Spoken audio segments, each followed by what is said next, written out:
If you concentrate solely on your career, you can get a long way in your career. And I would say that that's a strategy that a minority of men preferentially do.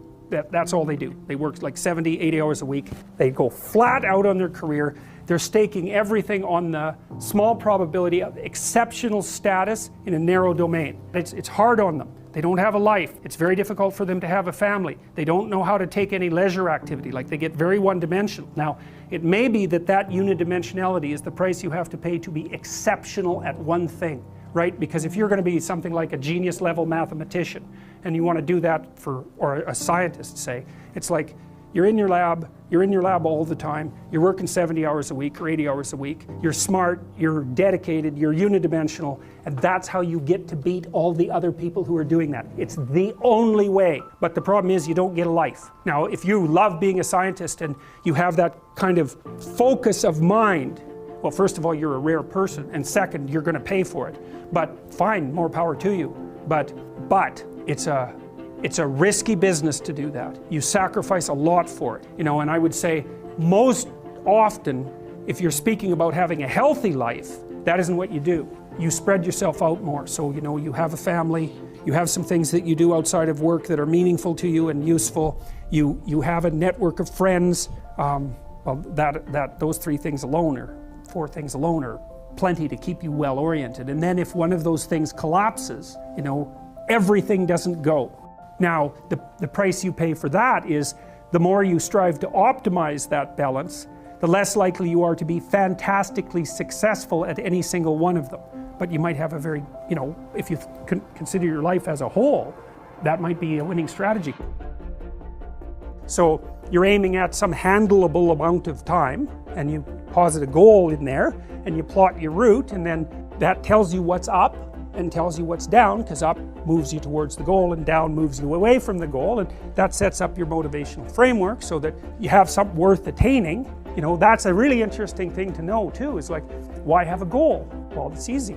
No goal, no positive emotion. Because you experience positive emotion by noticing that you're moving towards a goal.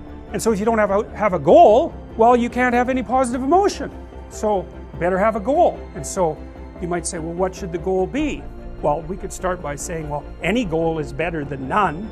And then we might say, well, it should be a goal that other people will let you pursue, because otherwise it's going to be kind of difficult. And maybe they'll be even happy to help you pursue it. That would even be better. And maybe it's a goal that would enable you to learn how to pursue other goals while you pursue that goal. Boy, that would really be good. And so you can see that your goal is parameterized, but that doesn't mean that any old goal works. It means there's some goals that work nicely and some not so nicely. There are playable games and non-playable games. That's a good way of thinking about it. And you want to have a playable game. And there's a lot of them. Lawyer, plumber, actor, whatever. They're playable games, and it's not obvious which one's better, but it's certainly obvious which ones are sustainable and which ones are worse. So there's a set of playable games, and you need to extract from that set of playable games a game that suits you. And that would be partly due to your temperament, because extroverted people want to play an extroverted game, and highly neurotic people want to play a safe game, and agreeable people want to play a generous game, and disagreeable people want to play a game that's highly competitive so they can win, and fine, but they're all within the realm of playable game, and that means they're socially acceptable as well. And so that means it isn't just arbitrary, it isn't just relative what you decide to do, it's heavily parameterized. There's a set of playable games, and it's large, the set is large, but there are commonalities within it. And that's why there are commonalities, that's why morality has a common basis, fundamentally. And so that's partly what we're trying to investigate, is like, what's up? What does up mean? What does it mean? Is there such a thing? If you're angry about something in the world, well, that's an indication that that's, in some sense, your problem, right? It's speaking to you in a moral sense. This shouldn't be that way. Well, maybe you're the person who should do something about it in some manner. Maybe it'll take your whole life to figure out how to do that. But it's bothering you for a reason. So the negative emotions can be a pathway to transformation. I'm not trying to romanticize them. They can crush you completely and leave you with nothing. And they can go badly astray. But shame, that's a good one. What am I ashamed of? Well, can you fix any of that? Because you might ask yourself, let's say you're so ashamed and so crushed that you're nihilistic and you can't see any hope for life. You're just done. You might think, well, What if I was less ashamed? Like, I'm not going to jump off the bridge today. I'm going to wait a year. I'm going to work on these things that I'm ashamed of and just see, like, does my life improve enough so that I'm not so bitter about it now, or I'm not so hopeless about it now? And my experience has generally been that works. It works. And then some of it's practical knowledge too. It's like you can get a really long way with very small changes, incremental changes, micro habit changes. So aim low. The problem with a big goal is that it's daunting enough so that it might paralyze you, and there's a high probability of failure. And so imagine that you're your own child. Okay, now imagine you love this child and you would like him, we'll say him because it's you and I talking, to succeed. Now you have an ideal for this child. You would like him to grow up to be the best he can be, better than you, the best man he can be. That's what you want for your son. If the good part of you is talking, you definitely want him to be better than you are, but you want him to be the best he could be if your vision is unclouded. Okay, but then you offer him a goal. It's like, well, do this. Well, can he do it? Well, if he can do it without a second's thought, there's no challenge in it. There's no developmental impetus. It's not in the zone of proximal development. You want a goal that you can do, but that requires some improvement on your part, because you want to attain the goal. That's satisfying, but then you want to make yourself into the thing that can attain goals. There's an ample psychological literature that suggests that that's where maximal motivation is to be found. There's no courage in naivety, because you don't know what there is to stop you. You don't know what dangers you might apprehend, but to be aware of what it is that your problem is. So to be alert existentially, let's say, or to be fully self-conscious, means that you're perfectly aware of your limitations and how you might be hurt.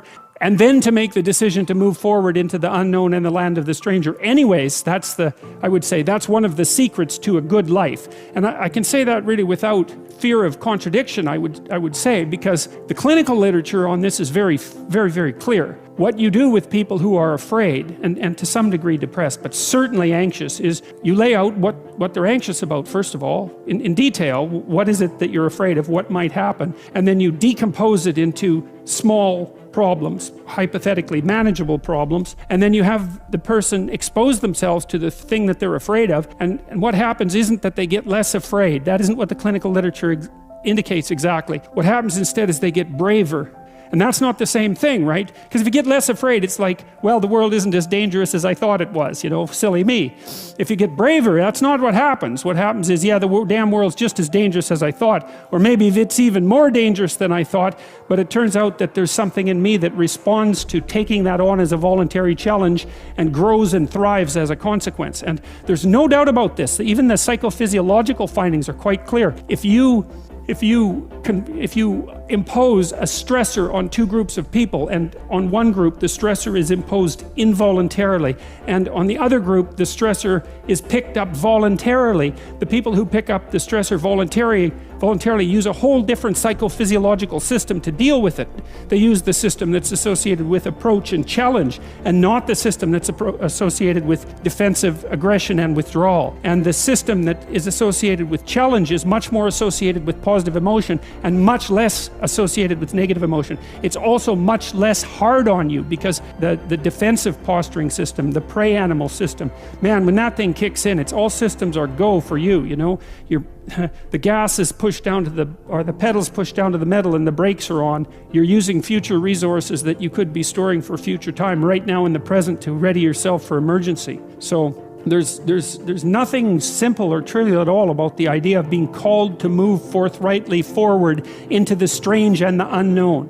And there's a real adventure that's associated with that, right? So that's an exciting thing, which is part of the reason why people travel. And then also to see yourself as the sort of creature that can do that, is willing to do that on a habitual basis, is also the right kind of tonic for, I hate this word, for your self-esteem, you know, because the self-esteem has nothing to do with feeling good about yourself. As I already mentioned, there isn't necessarily a reason why a priori you should just feel good about yourself. But if you can view yourself acting in a courageous and forthright manner, and encountering the world and trying to improve your lot, and taking risks, you know, in a non-naive way, well, then you have something that you can comfort yourself with at night when you're wondering what the whole damn point of of your futile and miserable life. And that's necessary, because it's often the case that you wake up at 4 in the morning, or at least sometimes the case that you wake up at 4 in the morning when things haven't been going that well, and wonder just what the hell the point is of your futile and miserable life. You have to have something real